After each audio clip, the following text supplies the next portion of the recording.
Praise the Lord. Greetings to you all in the name of our Lord and Savior Jesus Christ. Today's Bible verse, Psalms 114 verse 8. The Lord changes rocks into pools of water and solid cliffs into flowing springs. ಕೀರ್ತನೆಗಳು 114 ವಚನ. ಯೆಹೋವನು ಬಂಡೆಯನ್ನು ಕೆರೆಯನ್ನಾಗಿಯೂ ಶಿಲೆಯನ್ನು ಬುಗ್ಗೆಯನ್ನಾಗಿಯೂ ಮಾರ್ಪಡಿಸುತ್ತಾನೆ. ಹೌದು, ನಮ್ಮ ದೇವರಾದ ಯೆಹೋವನು, ನಮ್ಮ ಪ್ರೀತಿಯ ರಕ್ಷಕನು, ಎಂದೆಂದಿಗೂ ಮಾರ್ಪಡದ ದೇವರು. ನಿನ್ನೆ ಇವತ್ತು ಎಂದೆಂದಿಗೂ ಏಕ ರೀತಿಯಾಗಿರೋ ದೇವರು ನಮ್ಮ ದೇವರು. ಆದರೆ ಆತನು ನಮ್ಮ ಪ್ರಾರ್ಥನೆಯನ್ನು ಕೇಳಿಸಿಕೊಂಡು ನಮ್ಮ ಜೀವಿತದಲ್ಲಿ ಆಗುತ್ತಾ ಇರುವಂತಹ ಸಂದರ್ಭಗಳನ್ನು ಬದಲಾಯಿಸುವಾತನು, ನಮ್ಮ ಜೀವಿತದಲ್ಲಿ ಆಗುತ್ತಿರುವಂಥ ಏರಿಳಿತಗಳನ್ನು ಮಾರ್ಪಡಿಸುವಾತನು ನಮ್ಮ ಕರ್ತನು.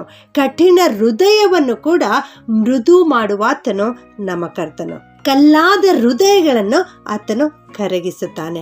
ಬಂಡೆಯಂತಹ ಹೃದಯಗಳು ಇದ್ದರೂ ಕೂಡ ದೇವರ ವಾಕ್ಯದಲ್ಲಿ ಹರ್ಷಿಸಿ ಉಲ್ಲಾಸಿಸುವಂತೆ, ಕುರಿಮರಿಯಂತೆ ಜಿಗಿದಾಡುವ ಹಾಗೆ, ಕೊಟ್ಟಿಗೆಯಿಂದ ಬಿಟ್ಟ ಕರುವಿನ ಹಾಗೆ ಕುಣಿದಾಡುವ ಹಾಗೆ ಮಾಡುತ್ತಾರೆ. ಆತನು ಬಂಡೆಯನ್ನು ಕೆರೆಯನ್ನಾಗಿಯೂ ಶಿಲೆಯನ್ನು ಬುಗ್ಗೆಯನ್ನಾಗಿಯೂ ಮಾರ್ಪಡಿಸುವನು.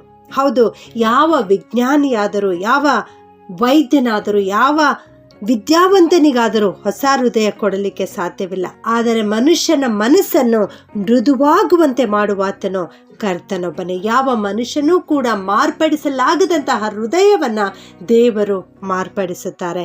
ಕರ್ತನು ಮಾಡಿರ್ತಕ್ಕಂಥ ಮೊದಲನೆಯ ಅದ್ಭುತ ಕಾರ್ಯ ಯಾವುದೆಂದರೆ ನೀರನ್ನು ದ್ರಾಕ್ಷಾರಸವನ್ನಾಗಿ ಮಾಡಿರ್ತಕ್ಕಂಥದ್ದು. ಹೌದು, ಅದು ಬರೇ ನೀರಾಗಿತ್ತು, ಆದರೆ ಆ ನೀರಿಗೆ ಬಣ್ಣ ಬಂದಿತ್ತು, ರುಚಿ ಬಂದಿತ್ತು, ವಾಸನೆ ಬಂದಿತ್ತು. ಎಲ್ಲಕ್ಕಿಂತಲೂ ಮಿಗಿಲಾಗಿ ಶಕ್ತಿ ಬಂದಿತ್ತು. ಕರ್ತನ ಶಕ್ತಿ ಆ ನೀರಿನಲ್ಲಿ ಇಳಿದು ಬಂದಿತ್ತು. ರುಚಿಕರವಾದ ದ್ರಾಕ್ಷಾರಸವಾಗಿ ಆ ನೀರು ಮಾರ್ಪಾಡಾಯಿತು.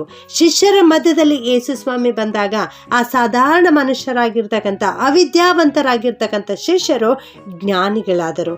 ಆತ್ಮನ ವರಗಳನ್ನು ಪಡೆದುಕೊಂಡರು. ಮಹಿಮೆಯಾಗಿ ಕರ್ತನ ಸೇವೆಯನ್ನು ಮಾಡಲಿಕ್ಕೆ ಅವರನ್ನು ದೇವರು ಉಪಯೋಗಿಸಿದರು. ಹೌದು, ನಮ್ಮ ಕರ್ತನು ಮಾರ್ಪಡಿಸುವಂಥ ದೇವರು. ಹೃದಯಗಳನ್ನು, ಮನಸ್ಸುಗಳನ್ನು, ಗುಣಗಳನ್ನು ಮಾರ್ಪಡಿಸುವಂಥ ದೇವರು. ಸ್ವಭಾವಗಳನ್ನು ಕೂಡ ನಮ್ಮ ದೇವರು ಬದಲಾಯಿಸುತ್ತಾನೆ. ಒಬ್ಬ ಮನುಷ್ಯನು ಕ್ರೂರಿಯಾಗಿದ್ದಾನೆಂದರೆ ಯಾರಿಂದಲೂ ಅವನಿಗೆ ಬದಲಾಯಿಸಲಿಕ್ಕೆ, ಮಾರ್ಪಡಿಸಲಿಕ್ಕೆ ಸಾಧ್ಯವಿಲ್ಲ. ಆದರೆ ಕಲ್ವಾರಿಯ ಪ್ರೀತಿ ಅಂತ ಕ್ರೂರ ಮನುಷ್ಯನನ್ನು ಮಾರ್ಪಡಿಸುತ್ತದೆ. ಇವನು ಒಬ್ಬ ರೌಡಿಯಾಗಿದ್ದಾನೆ, ಇವನು ಒಬ್ಬ ಕುಡುಕನಾಗಿದ್ದಾನೆ, ಇವನನ್ನು ಬದಲಾಯಿಸುವುದು ಸಾಧ್ಯವೇ ಇಲ್ಲ, ಇವನು ರಕ್ಷಣೆ ಹೊಂದುವುದು ಸಾಧ್ಯವೇ ಇಲ್ಲ ಅಂತ ಮನುಷ್ಯರು ಅಂದುಕೊಳ್ಳಬಹುದು. ಆದರೆ ಕರ್ತನು ಅಂಥ ಮನುಷ್ಯರನ್ನು ಕೂಡ ಬದಲಾಯಿಸುತ್ತಾರೆ. ರೆಪ್ಪೆ ಬಡಿಯುವಷ್ಟರಲ್ಲಿ ಅವರನ್ನು ಮಾರ್ಪಡಿಸಲಿಕ್ಕೆ ನಮ್ಮ ದೇವರು ಶಕ್ತನಾಗಿದ್ದಾನೆ. ಹೌದು ನನ್ನ ಪ್ರಿಯ ದೇವಜನರೇ, ನಿಮ್ಮ ಜೀವಿತದಲ್ಲಿ ಪರಿಸ್ಥಿತಿ ಎಂಥದ್ದೇ ಆಗಿರಬಹುದು, ನಿಮ್ಮ ಜೀವನ ಯಾವ ರೀತಿ ನಡೆಯುತ್ತಾ ಇರಬಹುದು, ಆದರೆ ಕರ್ತನಿಂದ ಅವೆಲ್ಲವನ್ನು ಮಾರ್ಪಡಿಸಲಿಕ್ಕೆ ಸಾಧ್ಯ. ನಮ್ಮ ಕರ್ತನು ಬಂಡೆಯನ್ನು ಕೆರೆಯನ್ನಾಗಿ ಮಾರ್ಪಡಿಸುತ್ತಾರೆ, ಶಿಲೆಯನ್ನು ಬುಗ್ಗೆಯನ್ನಾಗಿ ಮಾರ್ಪಡಿಸುತ್ತಾರೆ. ನಿನ್ನ ಜೀವಿತವನ್ನು ಕೂಡ ಮಾರ್ಪಡಿಸುತ್ತಾರೆ. ಕಠಿಣ ಕಾಲಗಳು ಇವತ್ತು ನಿನ್ನ ಜೀವಿತದಲ್ಲಿ ಇರಬಹುದು, ಆದರೆ ಆ ಕಠಿಣವೆಲ್ಲವನ್ನು ತೆಗೆದುಹಾಕಿ ದೇವರು ನಿನಗೆ ಆಶೀರ್ವದಿಸುತ್ತಾರೆ. ಮೃದುವಾದ ಹೃದಯವನ್ನು ಕೊಡುತ್ತಾರೆ. ನಿನ್ನ ಜೀವಿತದಲ್ಲಿರುವ ಈ ದುಸ್ಥಿತಿ ಎಲ್ಲವನ್ನು ಹೋಗಲಾಡಿಸಿ ಒಳ್ಳೆ ಸ್ಥಿತಿ ಬರುವಂತೆ ದೇವರು ಮಾರ್ಪಡಿಸುತ್ತಾರೆ. ಪ್ರಾರ್ಥನೆ ಮಾಡಿಕೊಳ್ಳೋಣ. ಪ್ರೀತಿಯ ಪರಲೋಕದ ತಂದೆಯಾದ ದೇವರೇ, ನಿಮಗೆ ಸ್ತೋತ್ರಪ್ಪ.